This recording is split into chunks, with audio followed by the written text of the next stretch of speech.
now 8 p.m. in Greenwood and Halifax and 4 p.m. Pacific time.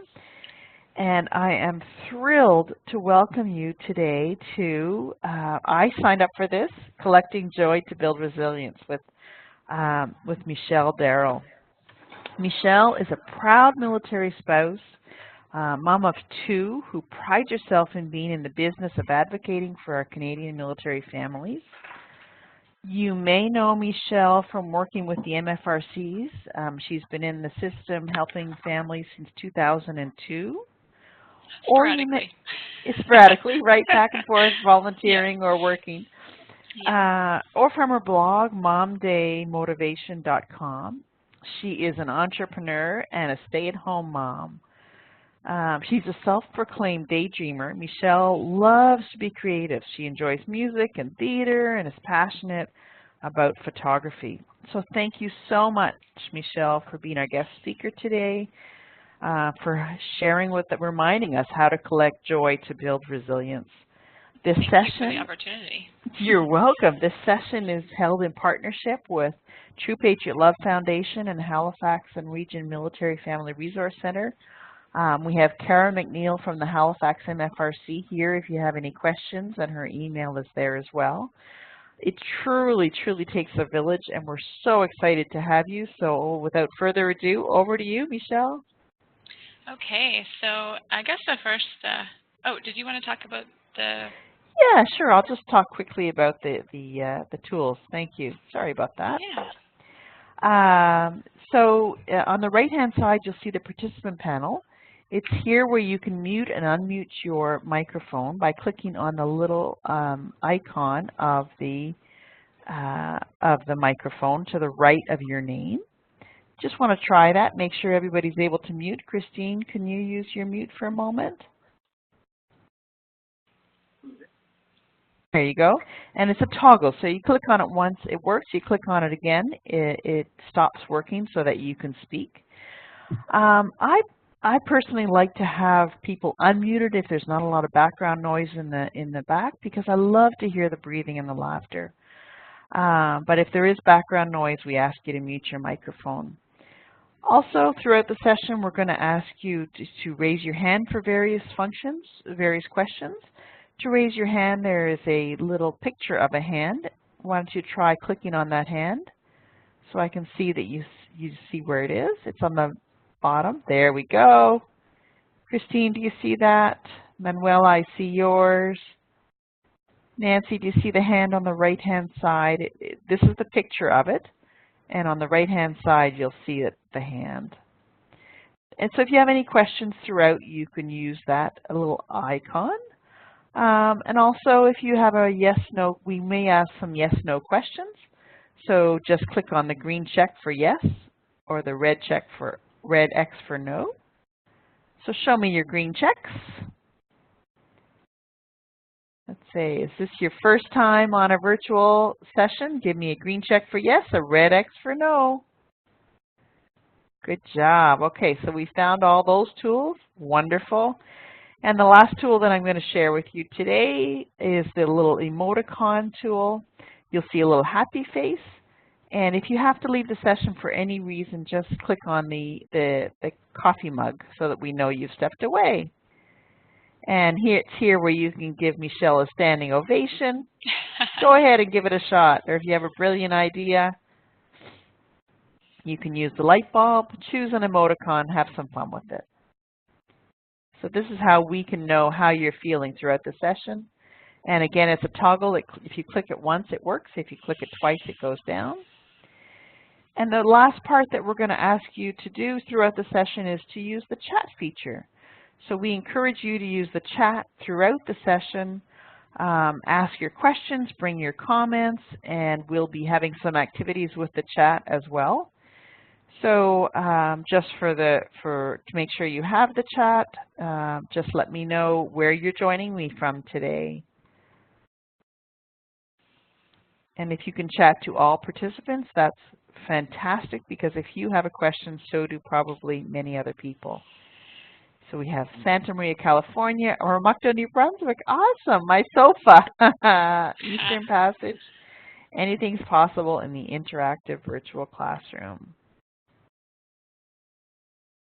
Over to you, Michele. Okay, so first of all, I just wanted to quickly ask how many of you, actually, I'm not going to ask that yet. I'm going to hold on to that. Hold on. So this is my first time, so bear with me. But I really wanted to set the tone of this presentation by changing perspective. So for me, as a military spouse, perspective is key in terms of making sure we get through the day without any casualties, for lack of a better word. So the pictures that I have up there, I'm not going to really talk about them in great depth, but if you take a chance to look through them, these photos were all taken in the sort of saying goodbye and being here present in my new home, so leaving Greenwood and coming here to California, and are sort of representative of the lifestyle that we lead. So, you know, in some of the photos, there are friends I've had since I was 13 years old and happen to say goodbye to them. My children with their friends, you know, the group of mom support that I received in Greenwood. Amazing friends of ours, including our godson who came to visit us here in California. We're our very first company. I got to see the Grand Canyon on this trip out here, which was an incredible opportunity. And of course, my mom and my stepdad saying goodbye to my kids. So why am I showing you sort of all of these photos? It's not because, well, I do like a good selfie, but it's not because I'm being, you know, that narcissistic. But I guess I just wanted to set the tone to say the amount of experience that we can have, even in just one microcosm of our time as a military family, can be representative of the bigger picture. So just take a minute as you look at those photos to reflect on maybe your own moves, your own experience with deployments, the friends and village that you have around you, and how important it is to look at that as a positive. So in the moment, of course, when you're posted somewhere, you love having the friends and the support. But I know for me, often when we have to make a transition, whether it's a move or somebody else is moving, you start to think about, oh, but I just got roots here and now they're going. So part of it is really just looking at it from different perspectives.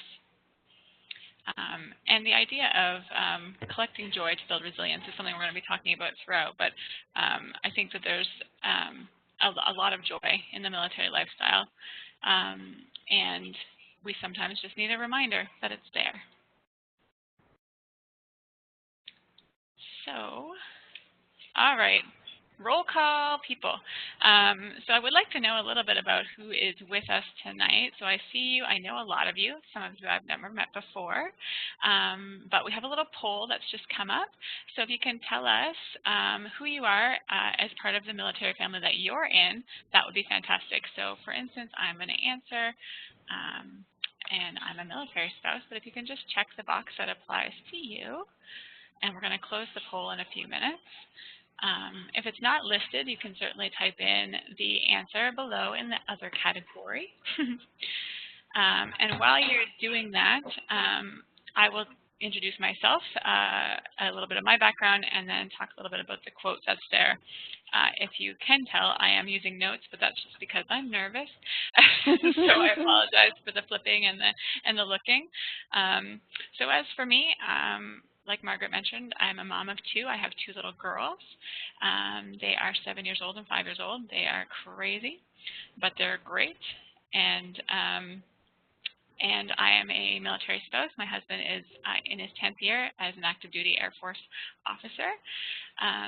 I've worked with MFRC since 2002, where I started working as a summer camp counselor and moved my way up the ranks at the then Shearwater MFRC, then amalgamated to the Halifax and Region MFRC. After having my kids, I worked in the Greenwood MFRC, which is how many of you know me or may have met me. We lived in Greenwood for about 7 years.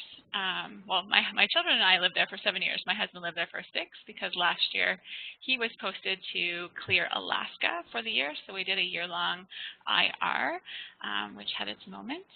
And Also, because he went to Alaska and we were separated for a year, the payoff, if you want to call it that, in a lot of ways was coming here to Santa Maria, California,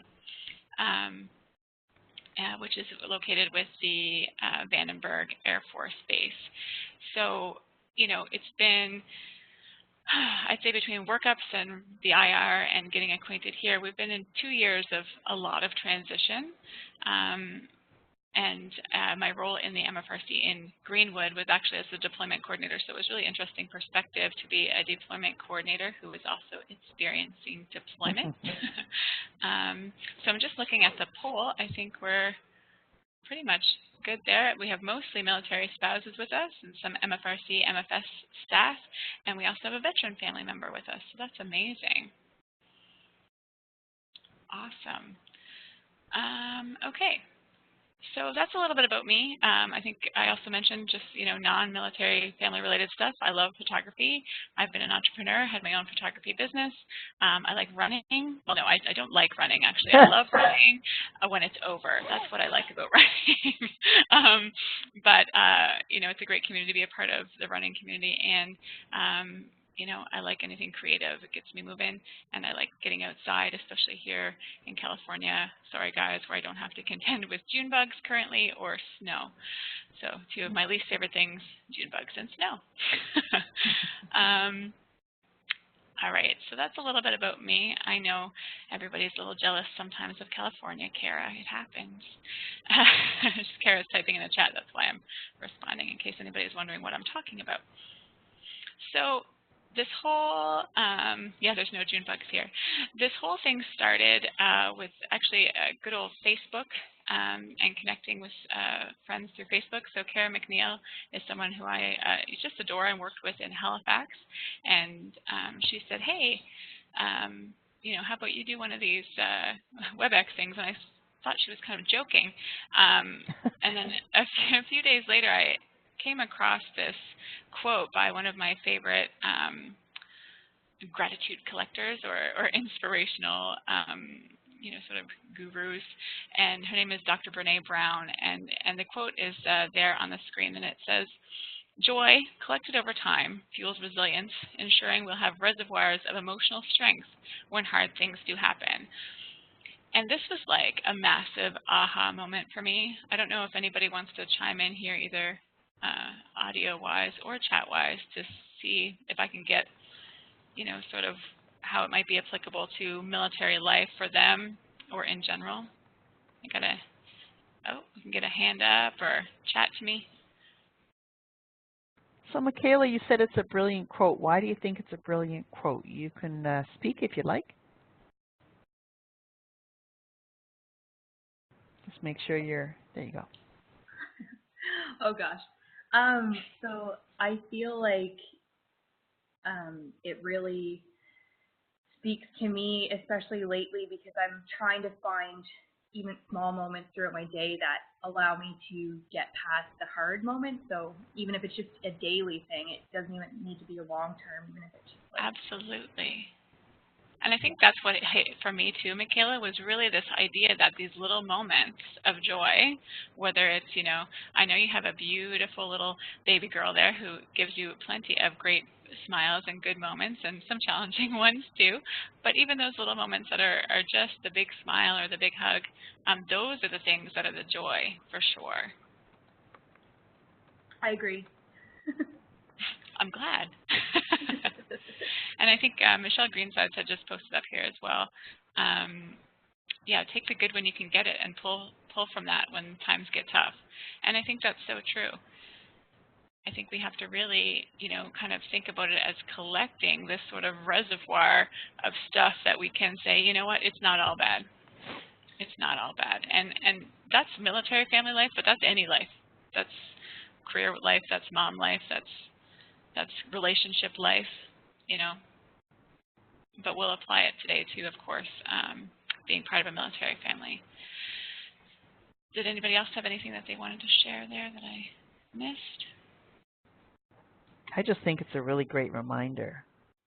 Yeah, and I think it serves as like one of those little mantras that you could, as we talk about gratitude and all these things, you could just have that printed somewhere as a little reminder to say, you know what, it's going to be okay because I have these little memories and these little pieces of joy that are going to help me, focus on something besides what's challenging me currently.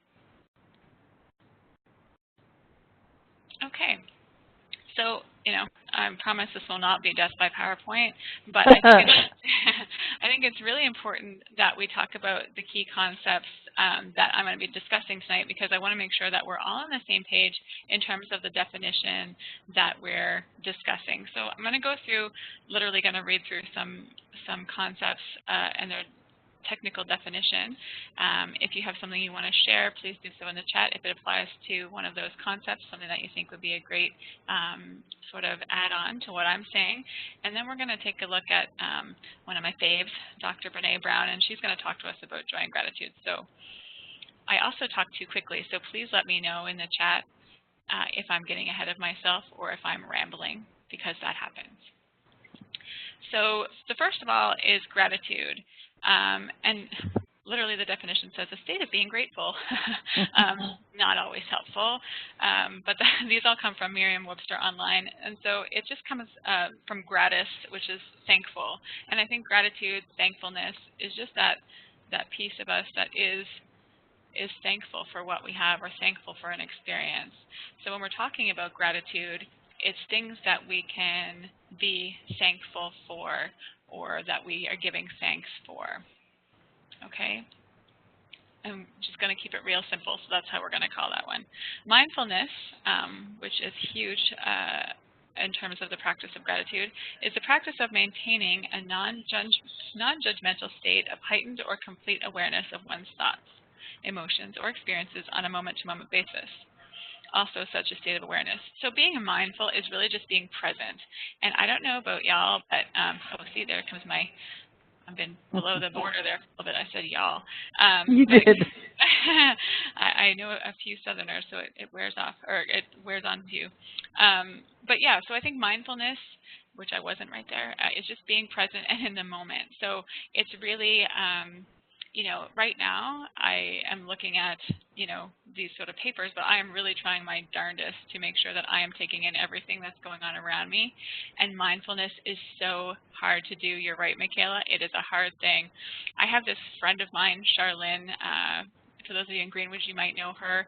Those of you who worked with her, of course, know her. But Charlene McGee-Harrett, she was one of our flows. And she would say, even if you just take a minute while you're washing the dishes, and you feel the water run over your hands and how it feels on your hands, and sort of this, really think about washing the dishes, which a lot of us don't want to think about, but just taking that moment to be present can just really center you, and it really does take practice. It's not something that comes easy because we are in a state of, constant stimulation. So it's easy to be distracted. Literally, while I'm talking to you, I'm wearing a smartwatch, which is buzzing because my phone is receiving some sort of text message, and I'm reading the chat, and I'm trying to check out what's happening. So mindfulness is a challenge at the best of times. So practicing is the only way to get there. And don't beat yourself up about being bad at it, because I think nobody has it perfected on the day-to-day. So really, give yourself kudos for even thinking you should be working on it. Joy. Okay, so why do we have to define joy? Well, I think sometimes we forget what that is, but also it's just a reminder that joy is an emotion evoked by well-being, success, or good fortune, or by the prospect of possessing what you desire. So any sort of joyful moment is that emotion that you get happy, excited, anticipatory that something good is coming, seeing someone you haven't seen in years. Let me tell you, I experienced the coolest moment of joy, and I'm probably going to maybe not embarrassing anybody, but Nancy, the fact that you were on this little webinar today makes me so excited because I haven't seen you in forever, and our kids and we hung out, and it's just been a long time. So that was a little moment of joy for me, and also to see so many of the people I have worked with or are come on here to see what I have to say is joyful. And for those of you who I don't know, I am so thrilled that you are here, because that means that people are interested in the same sort of things that I am, in terms of making sure as military families we are finding our resilience and our joy. So resilience, I actually did a good transition there, is our capability, the capability of a strained body to recover its size and shape after deformation. Okay, so that's one really scientific explanation, but it's also the ability to recover from or adjust easily to change. So that's resilience. That is why people say that military families are resilient, because we are consistently trying to adjust to change.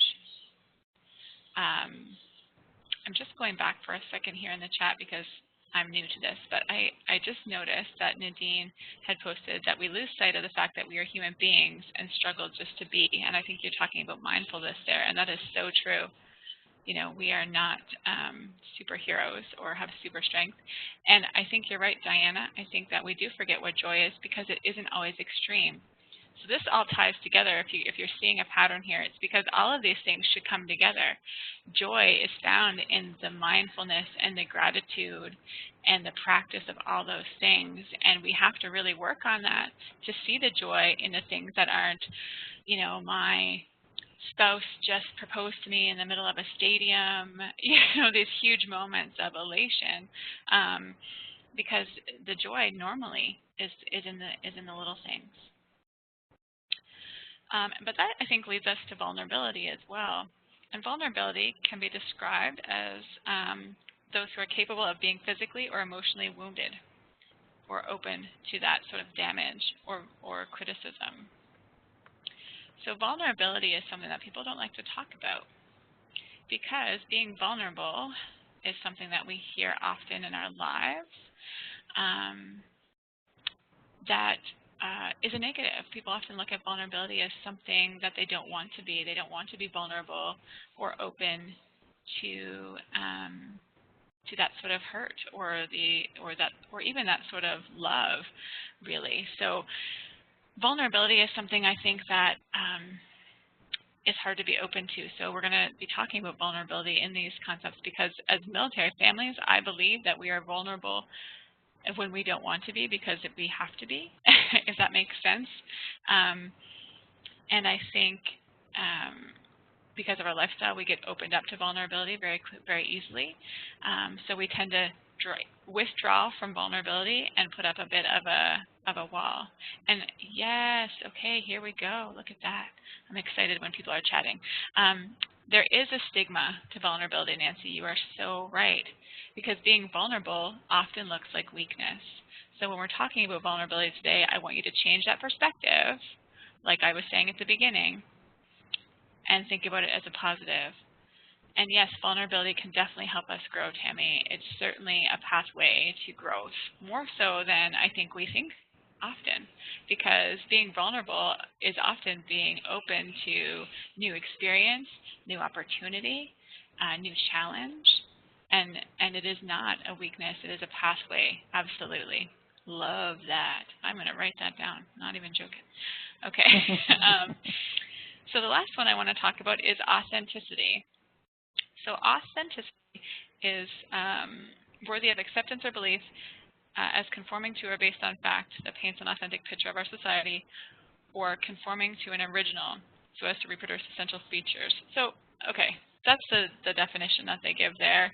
I think authenticity for military families, from my own perspective, is just being real. Being real, keeping it real. That's what we got to do, because this is a challenging lifestyle, yes. Does it have its downfalls? Yes. Does it have its beautiful moments? Yes. Does it have its exceptional opportunity? Yes.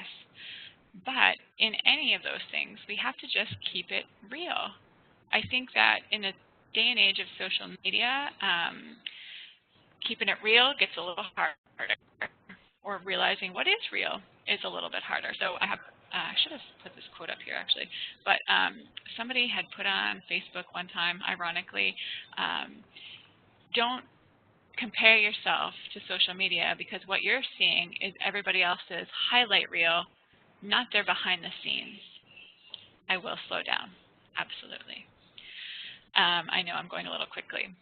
But yes, so authenticity and being real is hard to see because people aren't showing it, but it's also hard to convey because it puts us out there. It makes us vulnerable. And I'm just reading here what Nadine is writing. It's a concept of creating space, not just physical space, but emotional space, and honoring where we are at along our journey. Nadine, girl, you are rocking it today. That is really good. That is fantastic.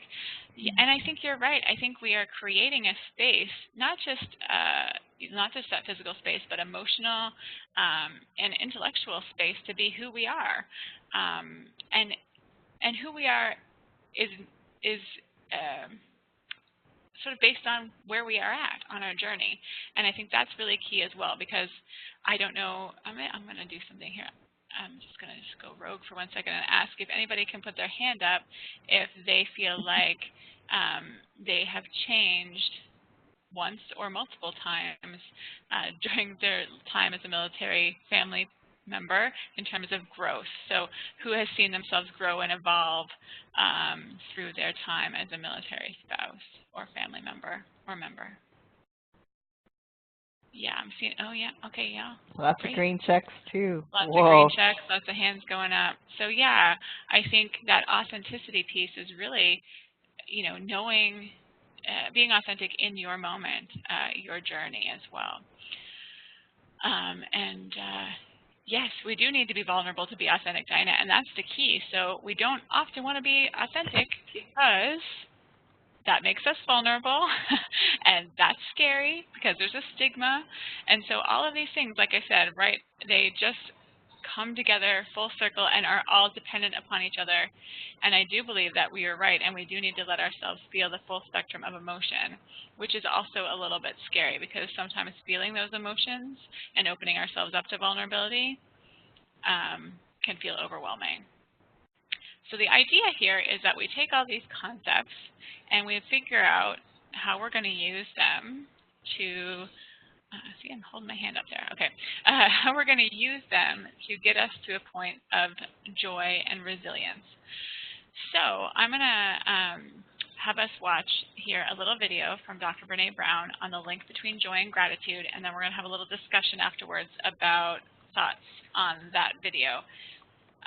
So let's, Margaret, maybe you can point us in the direction of watching the video. I sure will. So make sure everybody's muted, please, because we can hear. You'll have to mute yours as well, Michele. And here we go.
Okay.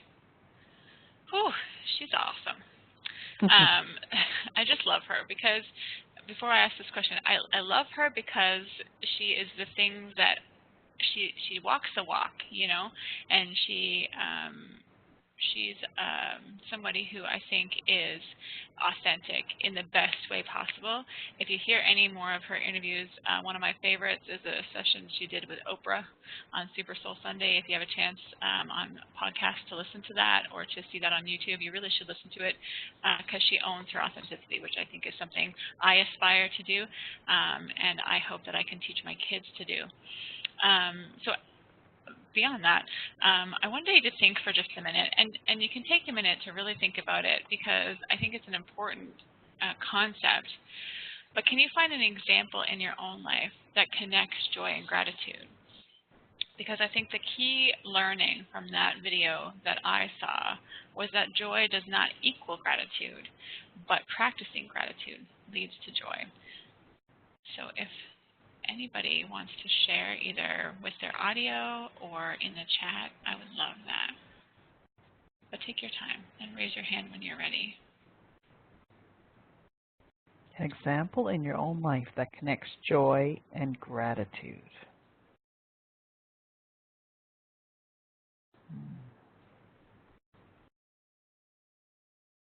What would be an example of an example?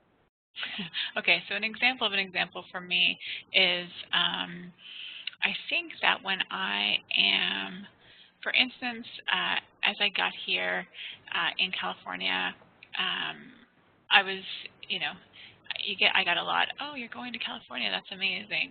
And I think I wasn't really grateful for what I had in the sense of really owning it in Greenwood, because Greenwood is a small town and I am not a small town girl.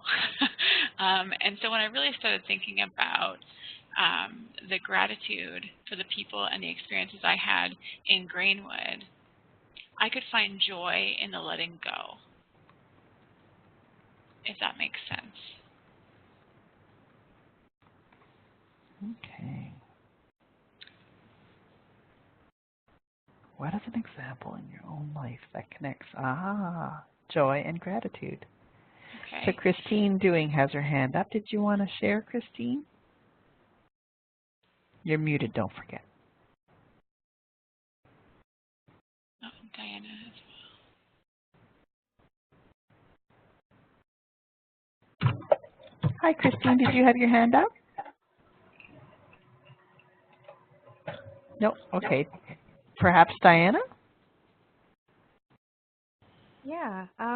So for me, similarly, I think one of the biggest examples I can think of is when we sort of started our journey as a military family, and we were posted to Greenwood. I'd lived in Ontario my entire life, and it was funny. Everybody around me was like, well, why would you leave? And, you know, I was like, well, it's kind of not up to us. This is where we're being sent. And rather than being too sad about it and focusing on all of the potential negatives going from a big city to a small town, I kind of looked at it as I'm really thankful for this adventure because I would never pack up my house and go halfway across the country without, you know, sort of having been told to do so. And I think because of that, I found a lot of joy in this posting and in the surroundings that I wouldn't have had if I just focused so much on everything I was leaving behind and everything that I was going to be missing. Absolutely, that's a great example. And I think sometimes in life, generally, we need that kick in the behind to to look for the gratitude and be thankful for the adventures that it does give us. Because, like you said, Diana, not often do we just want to pick up and, you know, throw ourselves in the midst of a crazy change. I think Kara has her hand up as well. I think the example of gratitude is about being mindful, that I have to stop and what am I grateful for. That practice part is really important because it is really about in this moment, what am I grateful for, and finding out what that is. And by being grateful and being in the moment and not using comparison, which is forever, you mentioned that earlier, so social media or whatever is around us, and we compare ourselves or whatever to others. And so to be grateful is to really recognize, you know, if you were to throw your troubles into a pile, you'd likely still want to take yours back out, you know, and just to have that opportunity to kind of stop yeah, so those pieces, I guess that's the example of stopping, being mindful, what am I grateful for, and then it brings the joy because you're not comparing, you're just in your own place. And I know that you listen to Brene Brown and read her stuff as well. And I think one of the things I like is that she's, we live in this world of comparison, consistent comparison to everything. So to being able to be mindful and step out of that is definitely a way to find gratitude and joy. Absolutely. Michele? Yeah, so for me, when I think of actually something just very immediately, and I know all I seem to talk about is running, but for me, my running has really taken a back burner lately, just due to, work and two small children and what have you. So I was really beating myself up this weekend and feeling, so behind and down on myself. And then I get to work and someone says, you know what, like, I just love seeing you're running and you get up early and it's just so amazing. And once I'm grateful to realize, you know what, I'm at least running at all, that I then become joyful and realize, okay, I am motivating others or whatever. So yeah. Absolutely.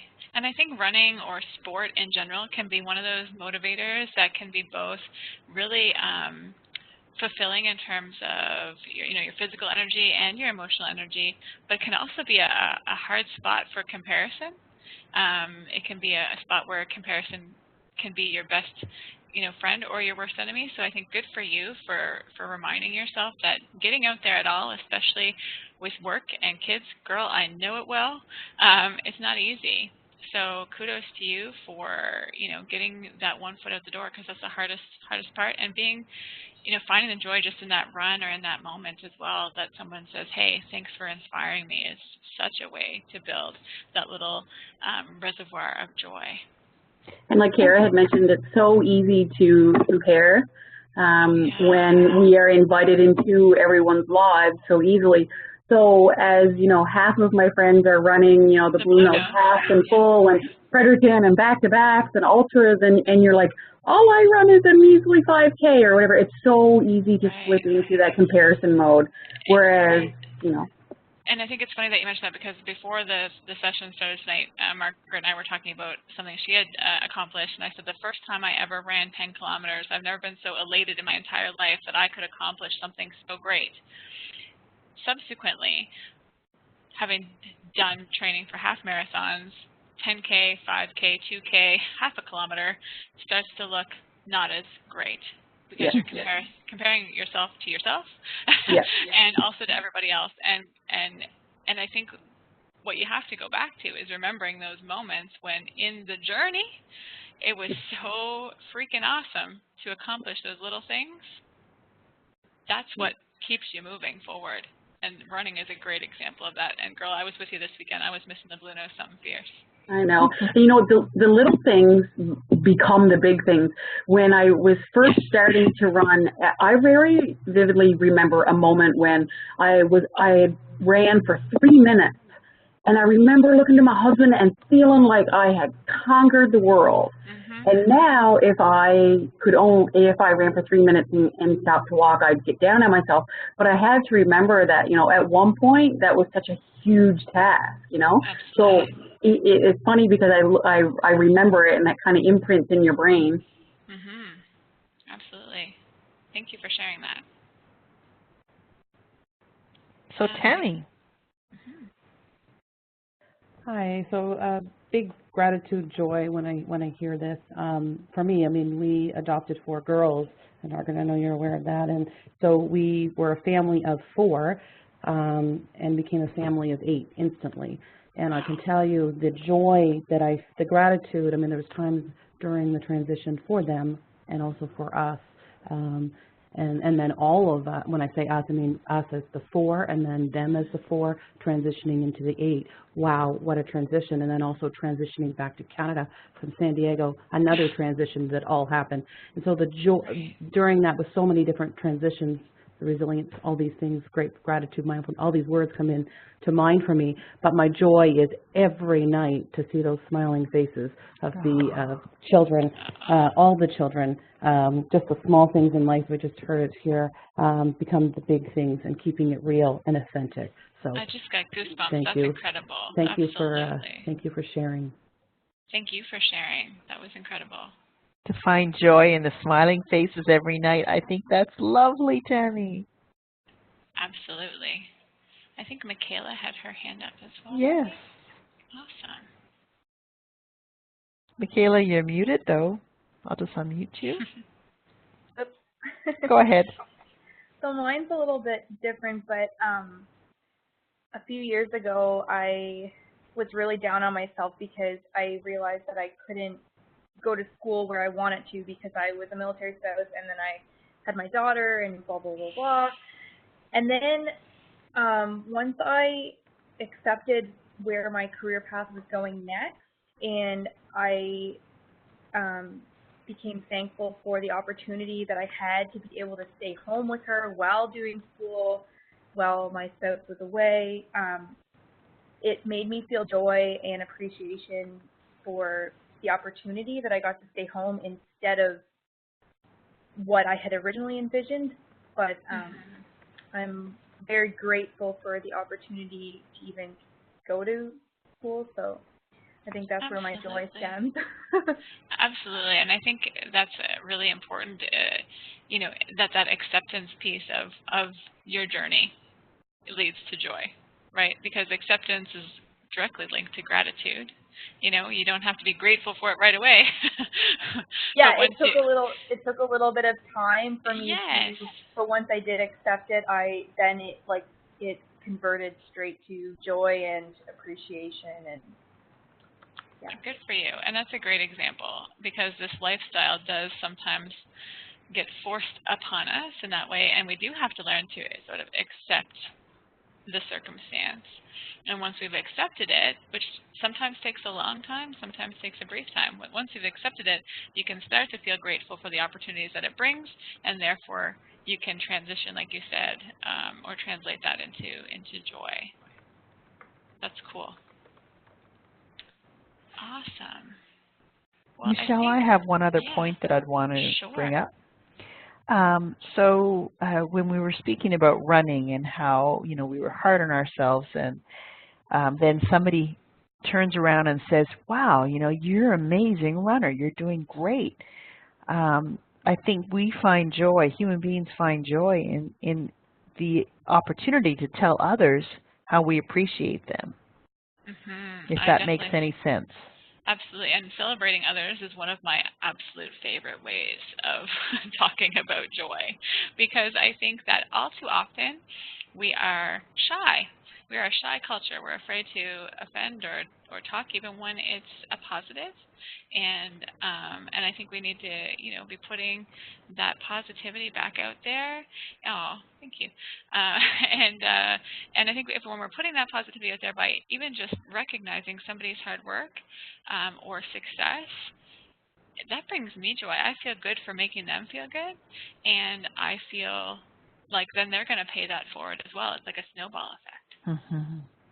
Yeah, that's a great point, and thank you for saying I'm a good cheerleader, y'all. That's nice. I try. I like pom poms. I'm just reading what Loren wrote here. We need to build people up. I love doing that, and she is so good at that. Why wouldn't we want to make people feel joy? That's the thing. Oh, I have a silly example, but I'll share it with y'all because I think it's a good one. So I recently went to Las Vegas with a few girlfriends, one friend and her friend, and that person's friend. So one person I knew really well, and two people I didn't know very well. And so, you know, when you're out and about, I had a glass of wine or two, and we were in the restroom, and there was a girl who came out of the stall, and I could tell the way she was looking at herself in the mirror that she felt very uncomfortable in what she was wearing, but she looked phenomenal. And so I turned to her and said, man, you are rocking that dress. Good for you. And she was taken aback. First of all, I think that I that I had even mentioned it. And secondly, the girl who was with me, who I didn't really know very well, later said, that was the craziest thing I'd seen. Because she's from New York City. And, you know, I was just like, but she just needed that, you know, she just needed that moment of, I'm doing all right, I look good, I'm going to go back out in there into that casino or wherever we were, and I'm going to own it, because I needed that little pick-me-up, and now I'm going to rock it. And I think that all too often we shy away from those moments because we don't want to make someone feel uncomfortable. And I certainly would have felt terrible if she felt uncomfortable. But she really did look fantastic, and you could just see that she needed that reminder. So I think it's a hard thing to put yourself out there to do, and certainly isn't something I used to do. I used to be very much an introvert. But it has such a cool effect when you can put yourself out there to give someone else a moment of joy. I like that. Okay, so does everybody feel good with this whole, all these key concepts? All right, so give me a green check mark if you've ever heard the beautiful saying, you signed up for this. Oh, they're going up fast and furious. Bam. Yeah, oh my goodness. Hands up, check marks, all of the above. If I could put more than one check mark, I would. So yeah. So you signed up for this as a military spouse is one of those things that gets a little bit irritating depending on the way it's set. I'm going to be as nice about that as I possibly can. So if I had a nickel for every time, seriously. Oh, Michele, you have never heard that? Wow. Girl, lucky you. Sorry, I just had to read that one out loud. It can be irritating, and you're new. You'll hear it soon. But the reason it can be irritating is I think it often comes across with this negative connotation. So that's why I decided to name this program when Kara and Michele and Margaret asked me to come up with a title for tonight's training session. I had said in a conversation talking about how you signed up for this was one of those things that really got on my nerve. And so I decided I would flip it on its head and make it a positive. So here we are trying to make it a positive. Yes, and somebody saying, you knew what you were getting into when you married him. Absolutely. Yeah, I think it's one of those things where, yes, absolutely, you are 100% correct. I technically signed up from this. And it does come across as dismissive. Diana, you're right. It comes across as dismissive of our emotions, of our feelings, of our experience.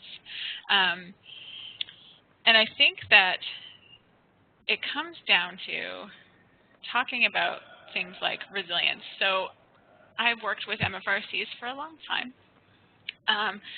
And sometimes I've heard in my role that resilience can be a bit of a four-letter word.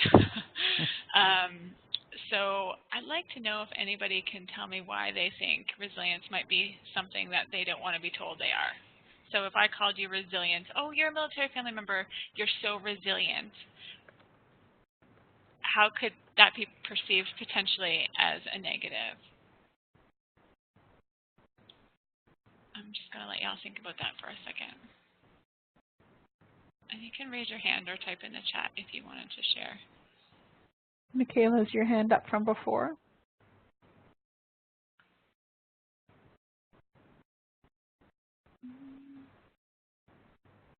I don't think she had put it down. There we go. Oops. I'll let you mute your microphone, Michele, because if I mute it, you won't be able to unmute.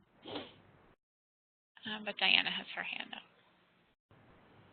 Yeah, I think it's, well, like the you signed up for this. Sometimes people sort of throw the resilience word around in a dismissive kind of way, like, oh, you're fine. You can handle this, you know? Right. Absolutely. And Sam is just typing, Samantha is typing here as well. People assume that you've got this and you don't need the assistance or support because you're resilient. You know, you must be. You're a military family member. So you're good. You've been through this before, you know, deal with it. And the expectation that being resilient or being called resilient puts on people is a lot. I feel you there, Miss Kara, for saying that. Yeah, it's one of those things where it's meant to be I think it's meant to be, in the best way, a compliment, but at the same time can be just as dismissive as that's what you signed up for, so you should just suck it up. So we're going to work on reframing that in our own mind and think about, getting to this point of feeling resilient and not just being told we should be resilient. And resilience doesn't come without support, and it does not mean being perfect. So I think that's what we forget. Being resilient does not mean that we don't have a village surrounding us, that we don't have times of weakness, that we don't have struggle. And it does not mean that we get out of the struggle without support and help. So I think that's a really important point to be made and to be remembered, is that the most resilient people are those who utilize the supports around them. They practice gratitude. They figure out that being perfect is not what they need to do. And is not the expectation, and that they let go of the expectations that resilience places upon them. Right, and Kristins just sharing here her response to, you signed up for this, and does that mean I'm not allowed to find it difficult? And that's a great question to ask people, because I think that it's right. So I did sign up for this, and we're going to talk about what we signed up for in just a second. But that doesn't mean that when you sign up for anything, that it doesn't come with difficulty or challenge. We are human after all, that's right. And so talking about, what did I sign up for? Let's just get a few answers to that. If you want to type in the chat, if anybody wants to let me know what they signed up for, just throw it. It can be one word. It can be a few. I'm going to throw a few out there so you can read. Because I think realizing what we did sign up for is a good place to start in terms of finding gratitude.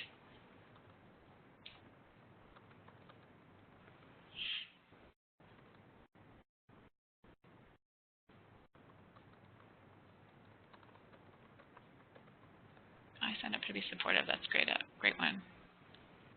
Yeah. Love, absolutely. The rest just comes with it. Love is a big sign up, right? That's an important one.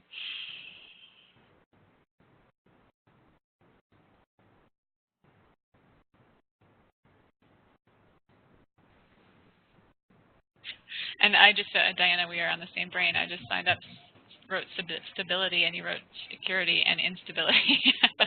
But I think you get both in this life, right? And they kind of come really hand in hand. They do, and it's both, it's just that juxtaposition or like complete mind-blown feeling of, okay, well, I signed up for stability, but it's completely off the rails and unstable sometimes. Opportunity and choice, absolutely, absolutely. Those are great answers. So for me, and keep typing if you have more or you haven't caught up yet to that, for me, it comes back to remembering what you signed up for and how that's a positive. Okay, yes, it comes part and parcel with some of these things that are challenging. However, there are so many opportunities in this experience. And I'll just share this one here. Stability and a good job, instability for the moves, deployment, lifestyle. It's total oxymoron, absolutely. Absolutely. And I think what it all comes down to is when someone says, well, you signed up for this, they're trying to own or define my experience. And, oh, heck no. Right? That's not okay. Social media tries to define my experience. People around me, family tries to define my experience. My friends, the military chain of command can sometimes try to define my experience. But at the end of the day, who defines your experience? Well, you do. I think there's, people who try to define the type of experience that we're having, which is why I have the Canadian Forces Family Covenant there. That is a great tribute to what we are as families in this lifestyle.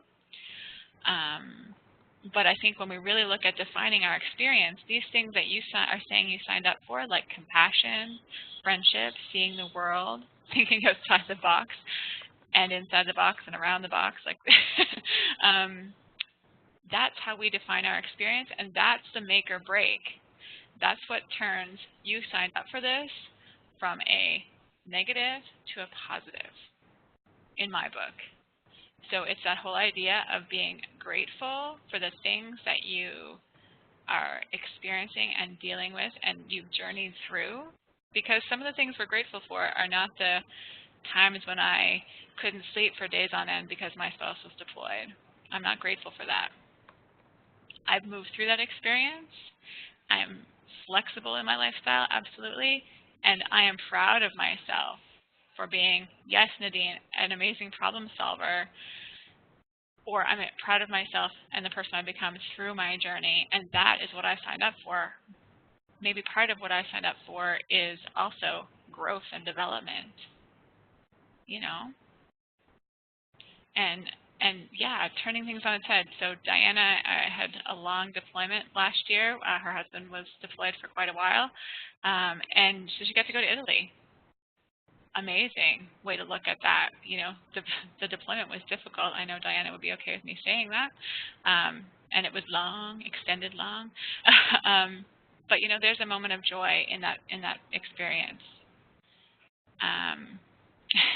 I like that, Kristine. You have quite the postcard collection. That's fantastic. Ah, Kara, that's philosophical. None of us really know what we might have signed up for. Absolutely. And Loren, I know we've had conversations about this for sure. During her husband's 6-month deployment, Loren found joy in knowing she had someone to miss and love so much. How incredible is that? You know, definitely. All right, so what I'm grateful for, I think we're going to talk about all those things that we just, we just discussed and what we signed up for. We got to seek opportunity in the experience, and we have to ask ourselves to define our own experiences and not have them defined by others. So you can also in the chat, maybe as we're moving on to the next slide, type out what you might be grateful for in this lifestyle, and I would assume that maybe we'll see some of the same things that we just talked about, what we signed up for.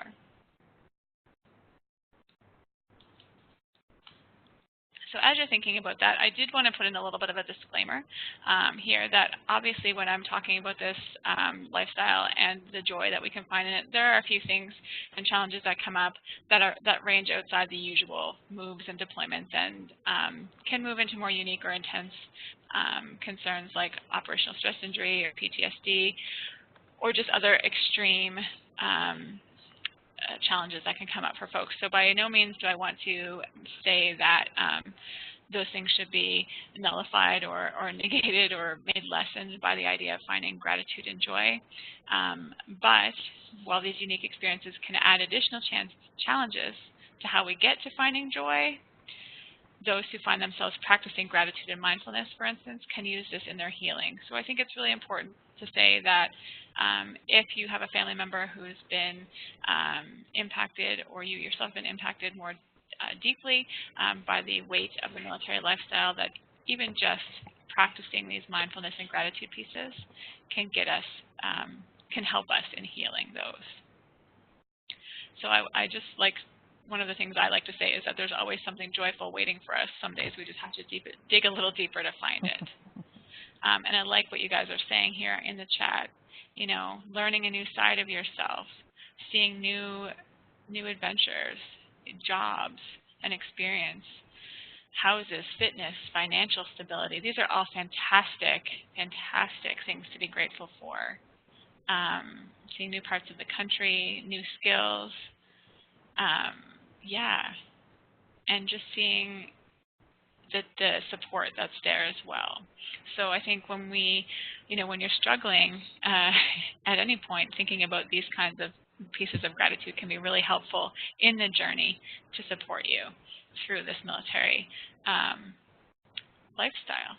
The other thing that I want people to think about is that, the idea here is that you take care of yourself, and that this positive mindset and joyful living through gratitude and resilience can only help you have a better understanding of where you stand in your mental health and where maybe your family stands mental health-wise. And I'm not going to go really deep into this next piece, but I'm going to liken it to sort of medical terminology in a second. But has anybody seen this model before, the mental health continuum model? Give me a check mark or an X on your participant screen.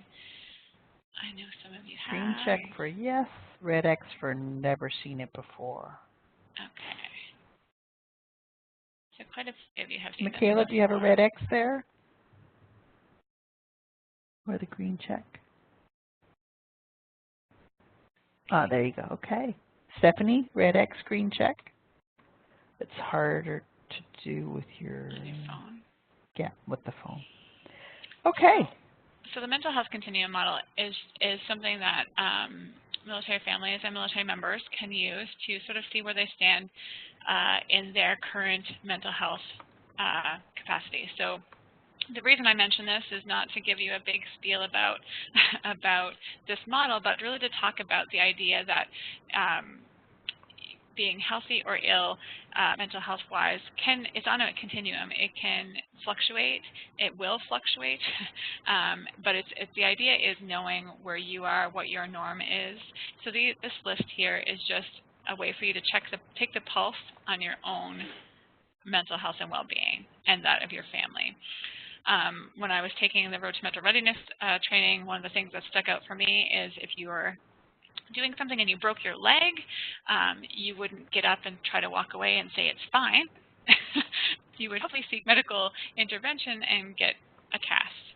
And then, of course, as the healing process happens, the cast will come off and you will be back to your new normal. Maybe the same as you were before, maybe not.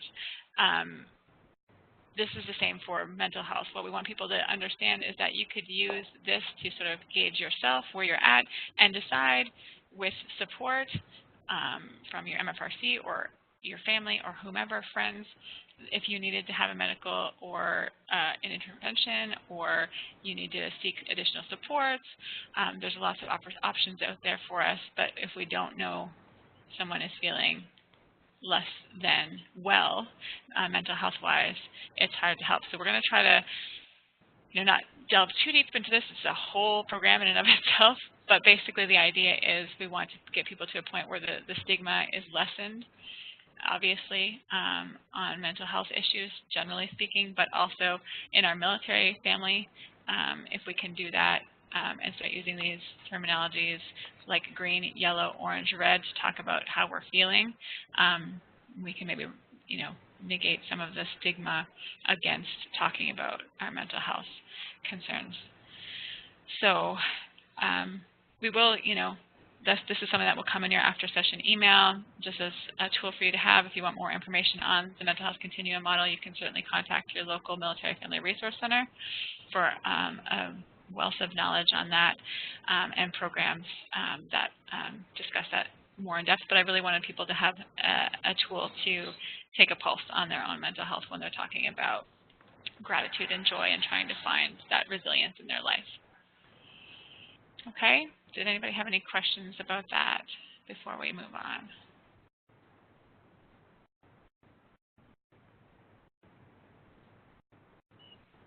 Oh yeah, and there is a new app, that's right, for the R2MR as well, so that we can link people to also.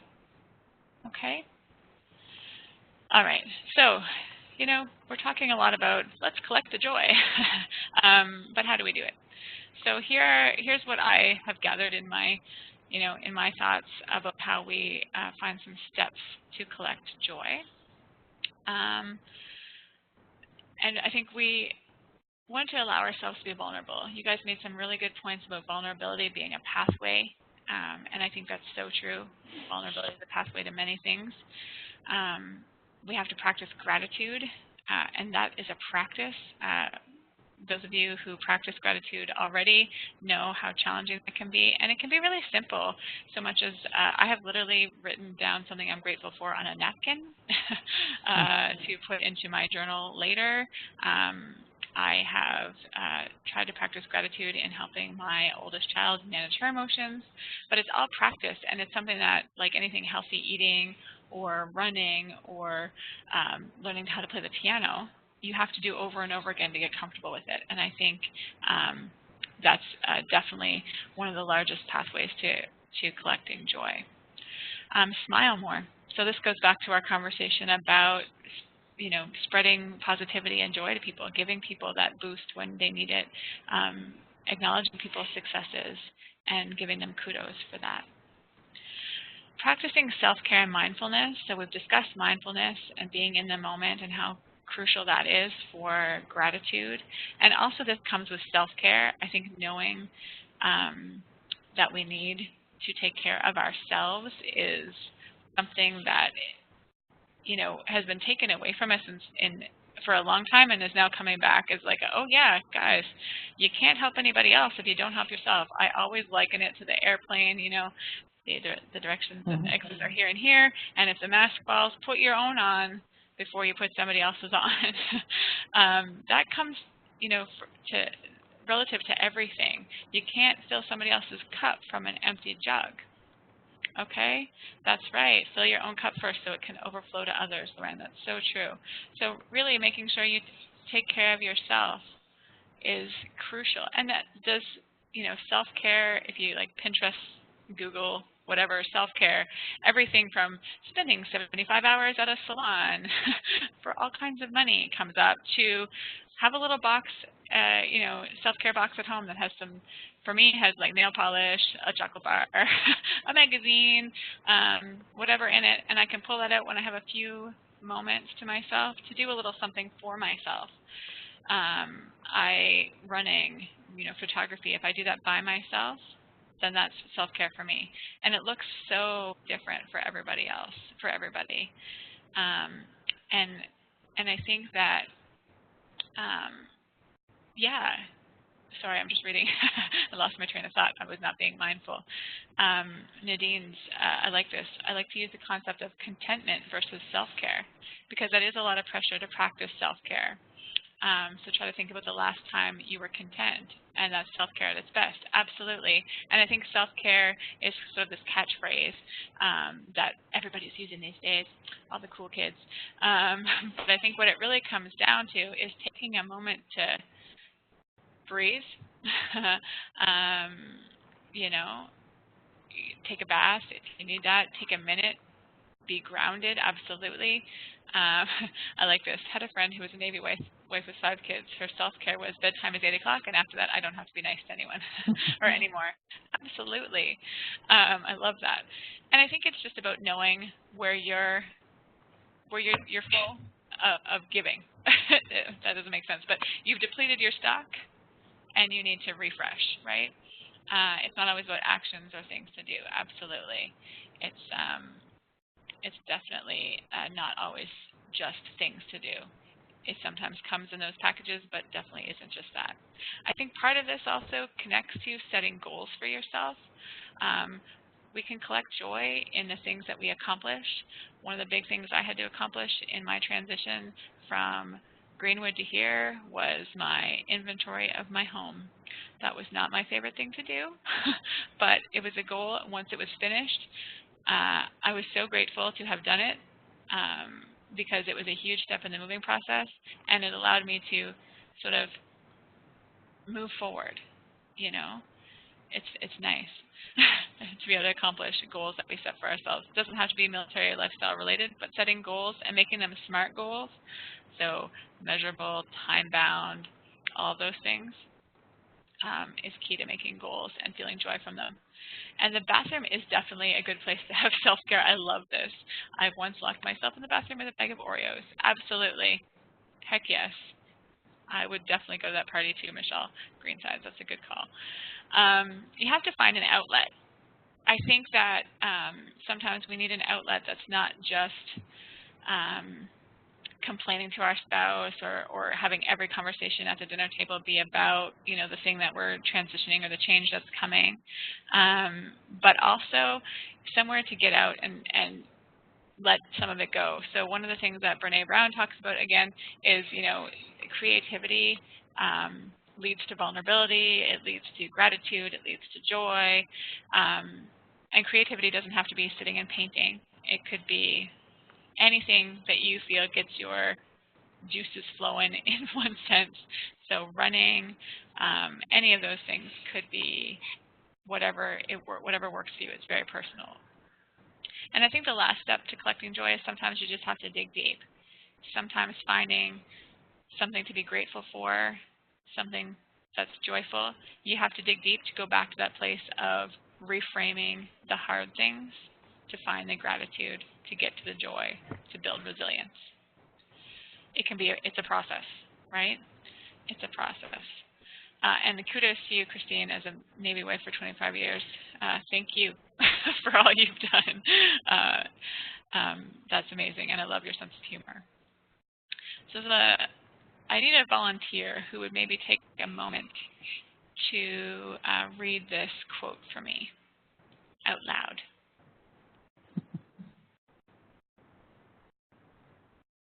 I think we got it. Tammy's raised her hand. Okay. So resilience is very different than being numb.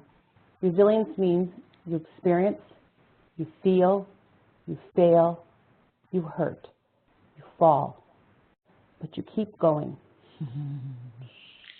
But you keep going, right? And I think that's, for me, the thing that we have to remember is resilience is not perfection. It is not perfection. It is not about getting it right every time. It is not meaning that you don't fail. And it is not meaning that it is not difficult. It gets me in the feels too, Michele. It really does, because this is our real life. This is the life that we, you know, exactly, fall down 7 times, get up 8. And this is the life that we experience time after time. And I think, you know, it's that live and learn. It's also, you know, getting up that hill that we couldn't conquer yesterday, getting to that extra distance. You know, those are the physical, you know, you get up, but you fall down, but you get up. But I think in this lifestyle, there are many things that could knock us down and may knock us down and will knock us down. But resilience is being authentic and vulnerable in those moments, owning it, and keeping moving forward. And that doesn't mean on your own, by the way. By no means do I mean, it says, but you keep going, and I think that would be the one thing I'd change. Asking for help is 100% a strength, 110%. Using that village around you, whether it's your best friend, your neighbor that you just met because you're new in town, and it is sometimes just getting out of bed and putting on pants. Amen to that, because been there, done that. Some days it's just a small movement forward, okay? And I think the biggest thing about collecting joy is that's when you got to dig in that reserve, you know, and say, all right, if I'm going to get out of that bed and I'm going to put on the pants, I got to have a reason. And maybe that reason is in 6 days I get to go to Italy with my spouse on our HLTA. Or maybe it's there are 2 little faces going to pop out of their bedroom in the morning and say, what are we up to today, Mommy? Or there's going to be someone at work who says, my day has been really hard and I need someone to be here with me. Whatever gets you to keep moving forward, 100%. Find the joy that's going to help propel you to that resilience. So I hope that makes sense to everybody. And I hope that everybody has that a little bit in their reservoir, because that's the dig deep. And I love that. I love that Myra is your reason to be resilient. That's beautiful, Michele. Love it.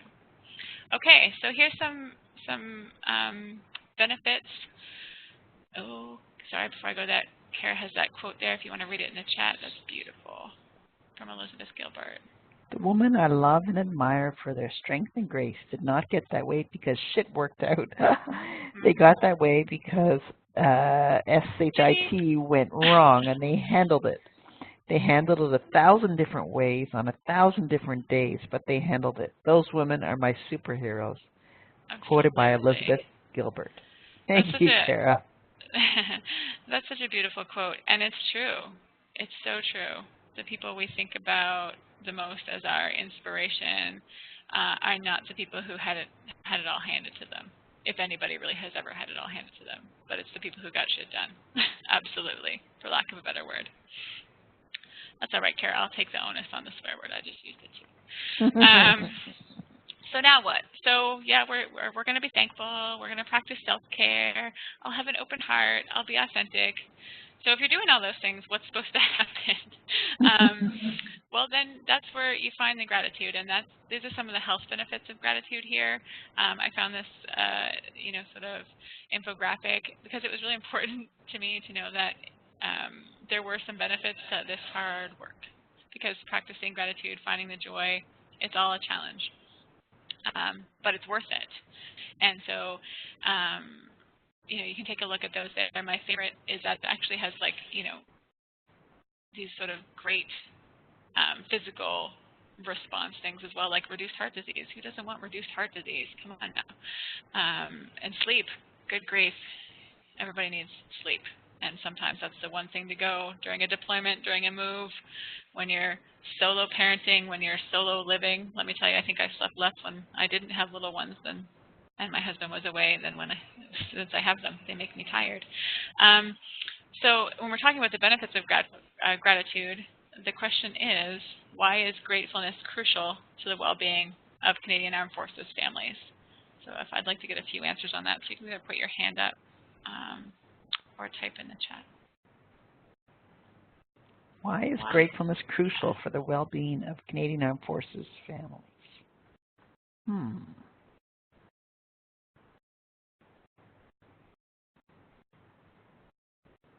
Oh, did we have a taker back there? Michele Greensides. I think it's important for us, CAF families to be to have gratefulness, because right now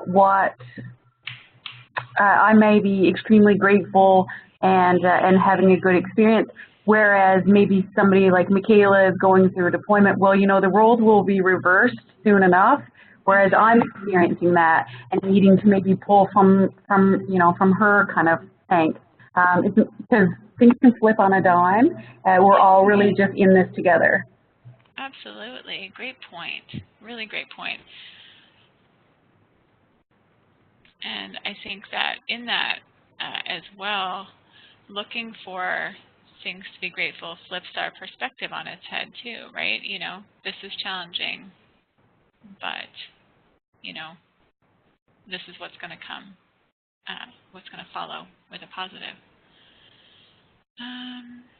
Lauren has a great comment.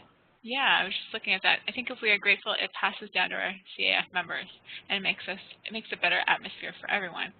Absolutely. I think that it's just, again, a snowball effect. I keep saying that, but it makes it easier on us all, for sure. For sure.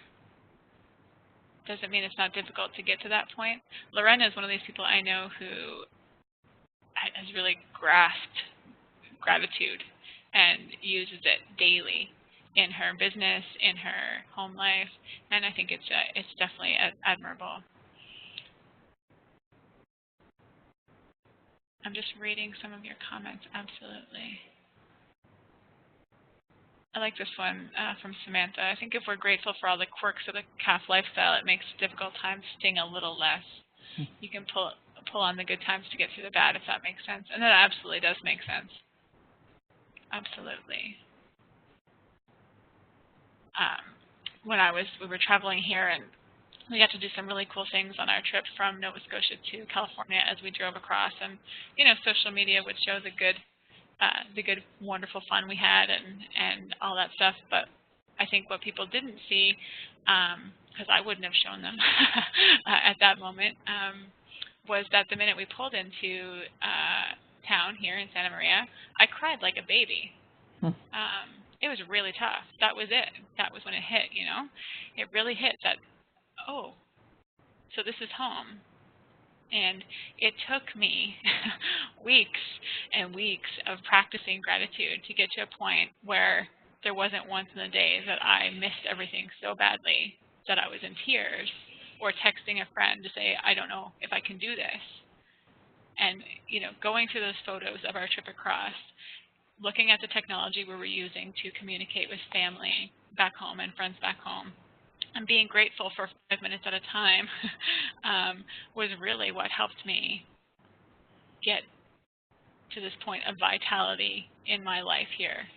And I'm still working on it, but it's a lot less challenging. And I think, as we've said, this time we live in of comparison is a big challenge, but what we put out there in social media isn't always what the reality is. Yeah, you can go ahead there, Margaret. Sorry. To the next slide. So, you know, what else? Why is it? What good is gratitude? Some of these little facts I think are key to military families, even more so than the average civilian family might think. I really like this one. Grateful people will have a stronger bond with the local community. How key is that for us military family members who get posted from community to community and aren't always in a military community? You know, if we're grateful for what's around us, we are so much more strong and so much more capable of bonding with our community and making roots in our new home. Michele? Yes. Can I do something interesting with the participants, something a little different? I would love that. Please, I'm talking about here. So read the what good is gratitude, and on the top left-hand side, you're going to see a little pointer, and if you grab your pointer, click on the one that's most important to you. Oh, okay. So I have my pointer here. It's on the top left-hand side. It's to the left of the capital letter T. And so do you have to hold down and drag it? No, you just click on it and then click somewhere on the board. Okay. Oh, I'm all looking in my... So do you see it on the top left-hand side? There's Michele Darrell's. Good. There's Michele Greenside's as well. Okay.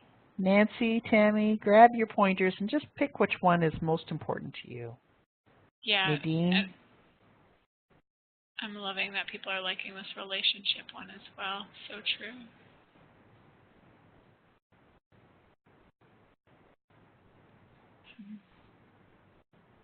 Lauren, I don't see yours yet. I wish I had multiple pointers. Does anybody else wish they had multiple pointers? Kristins, are you there yet? I don't see your pointer. It's on the top left-hand side of your screen. Yeah.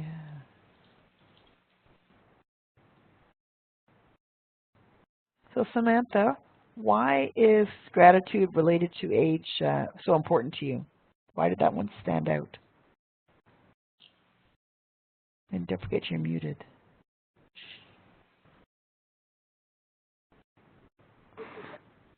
Can you hear me? Yes, yep, I can. Okay, sorry. I think it stands out a little more for me than the others because the older I've gotten, not that I'm that old, let's be serious, but the older I've gotten, the more I've become grateful. That makes sense. So, and I mean, becoming a mom has changed that beyond anything I ever could have imagined. But the more I've aged, the more I've realized how important the little things are. And I think that's important. Absolutely. Very true. Thank you. Yeah, it's perspective, right? With Absolutely. children comes a different perspective. And I think with each experience, we were talking about the military, experience being a journey. I think that at any given time, anybody's answer relative to their current state could change. Do you know what I mean? So right now, my focus is bonding my family to this community that we currently live in and making sure we feel like it's a home, not just a house. So so having this gratefulness for the community around me is so key at this point.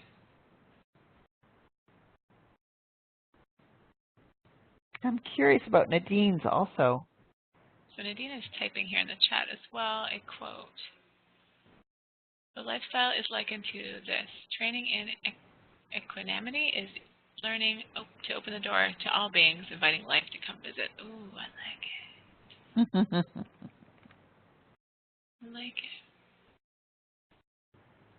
And who doesn't want to add years to their life? Like, kudos to you, Kara and Diana, for stopping on that one.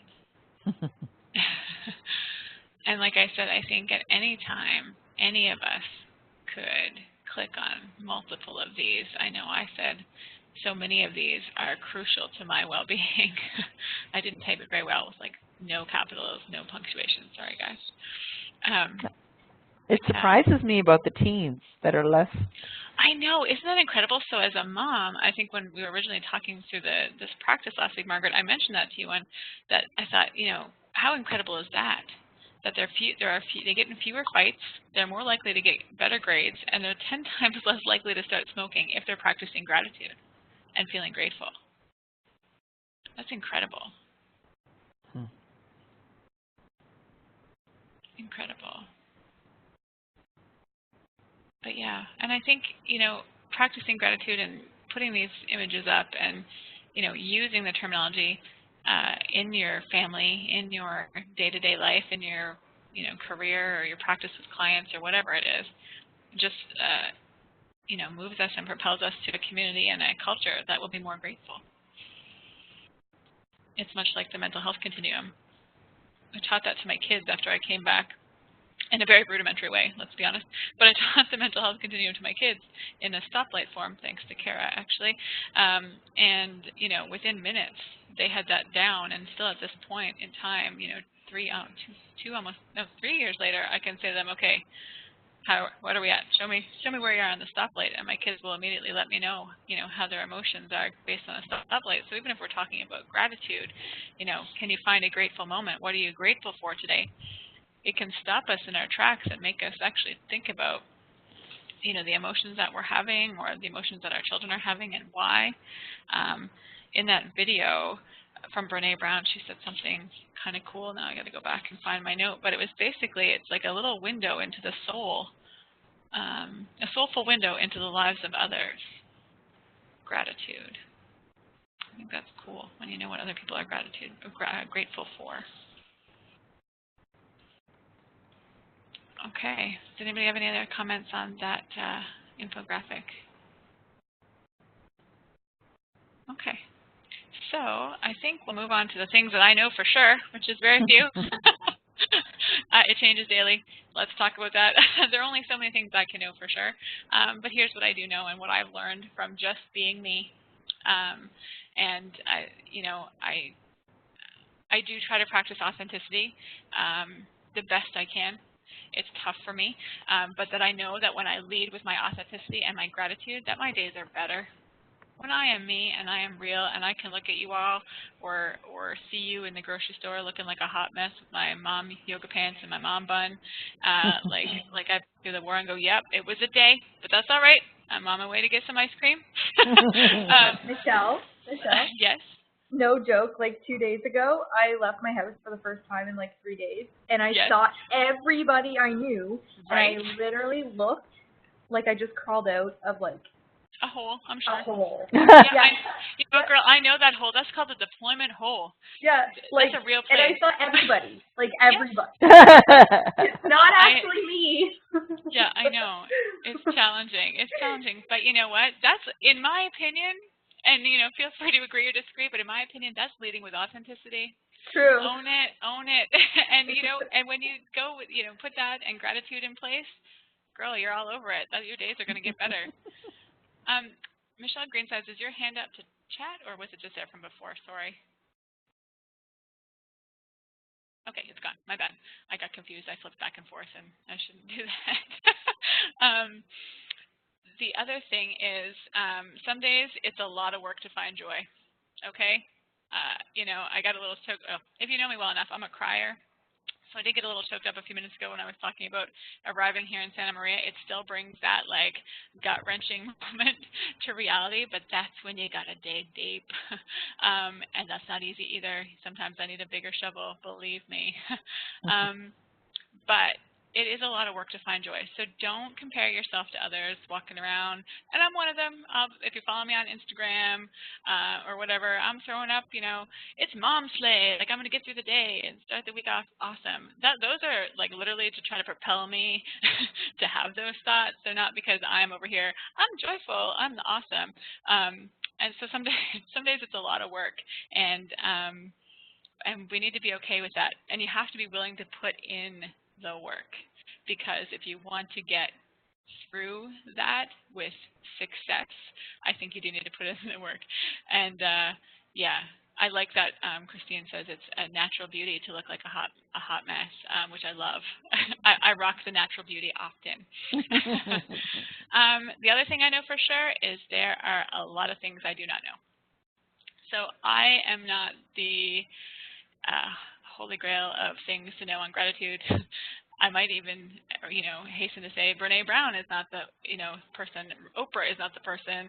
Whoever you follow who talks gratitude and joy and resilience, they're not the only thing. So be okay with not knowing what you don't know, if that makes sense. It made more sense when I wrote it down. But for me, it's just, that goes back to authenticity.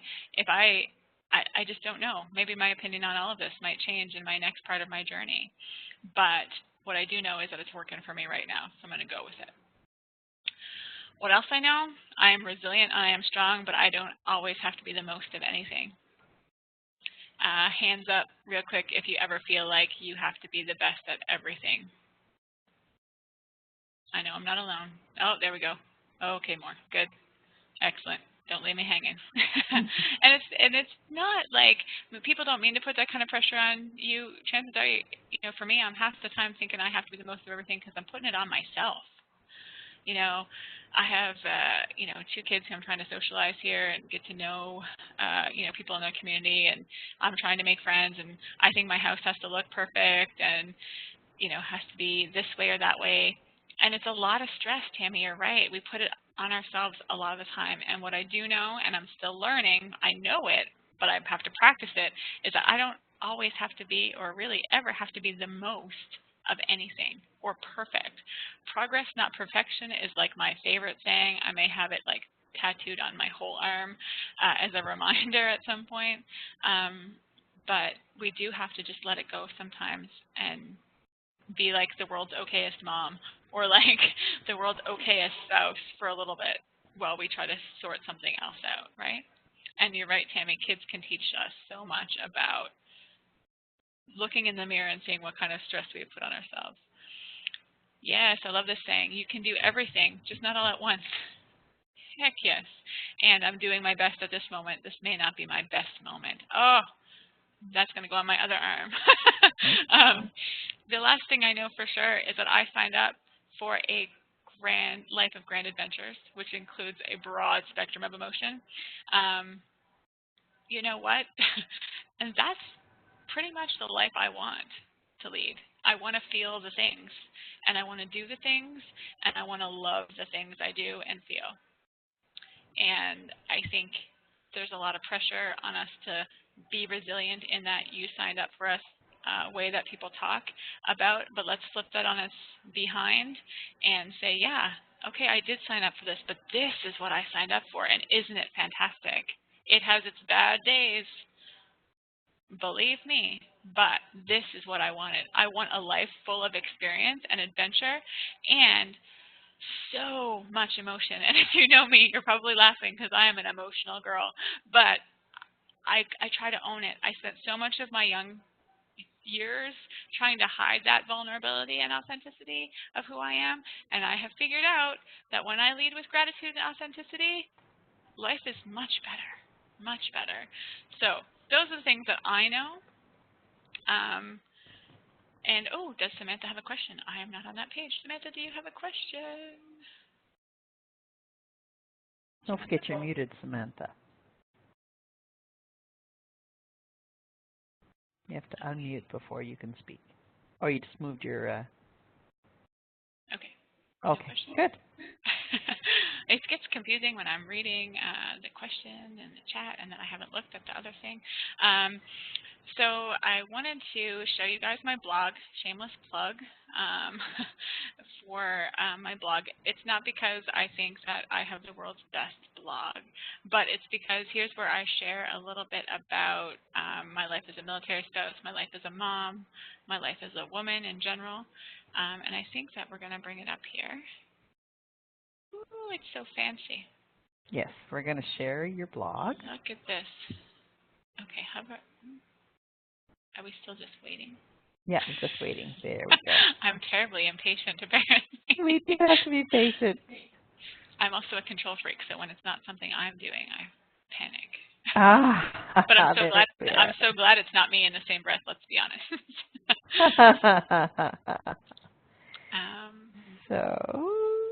Oh, that's your This Instagram. is my Sorry. Instagram. Yeah, which is at Mom Day Motivation on Instagram. So if you follow me personally, you know, you see some of the same stuff, but this is my Instagram account that is directly affiliated with my momdaymotivation.com blog site.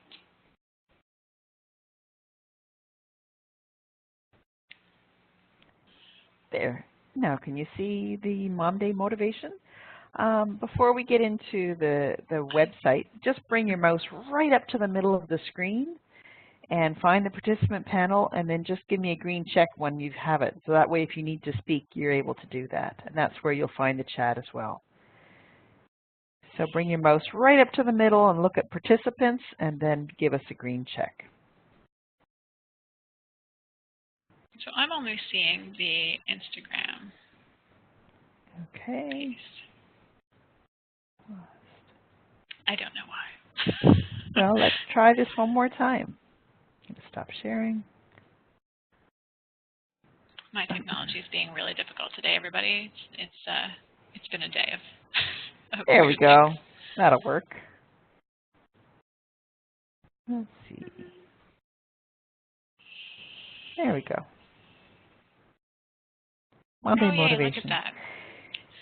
So yeah, on my blog, like I said, I share a little bit about you know, life in general, and you know, I do a relatively frequent Thursday post about things I love. It could be anything from fitness things to, you know, being a military spouse. This is my sort of stay in touch page. So here you can actually go on the blog page and type in and send me a little note through the blog page.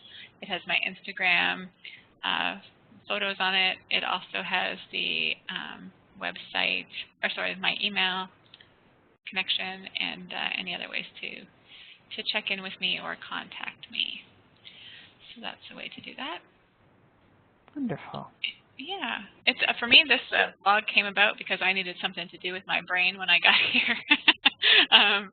You know, my kids are in school. At least one of them is part-time, one of them is full-time in school, and I just needed an outlet. Like I mentioned before, having some sort of outlet to let some of that stuff that builds up, just to let it go. That was my outlet at that time, and still is often.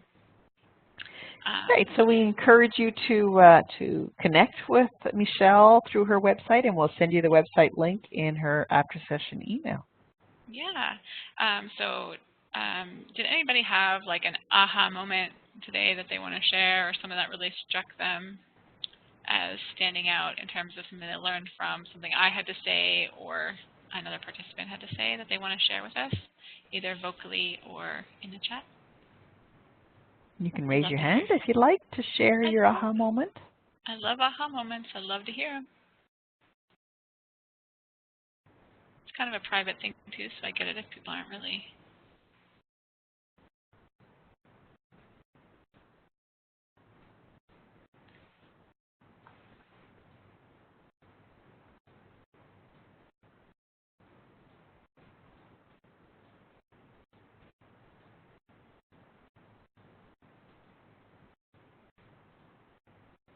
Any aha moments from today? It doesn't have to be life-changing, or just one of those things that maybe will stick with you.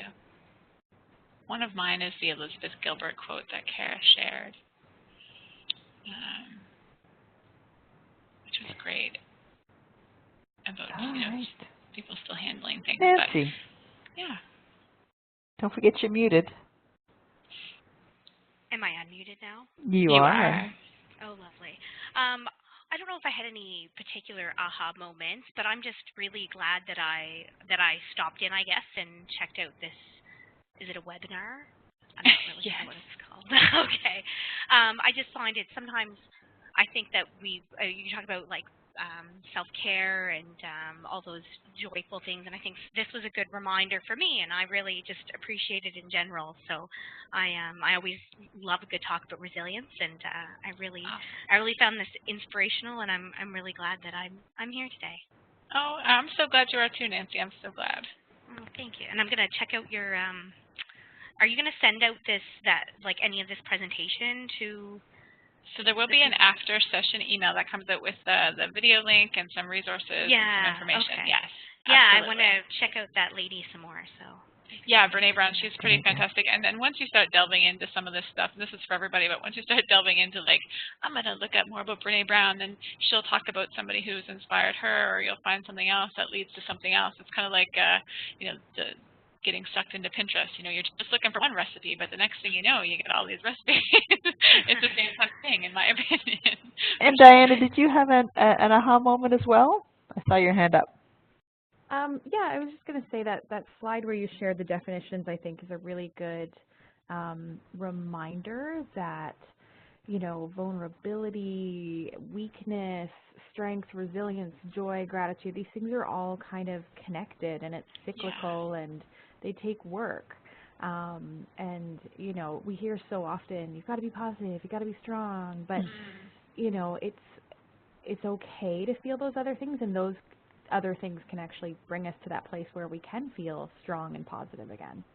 Absolutely, and I think it's a good reminder, too, that, it is a process, like you said, it is cyclical, but also that maybe we just have to name it for other people, because maybe other people have forgotten that it's okay to go through those other emotions before you get to joy or managing that situation, right? Well, wonderful. So at the end of the session, we have an evaluation that's going to pop up in your web browser when you close out of WebEx.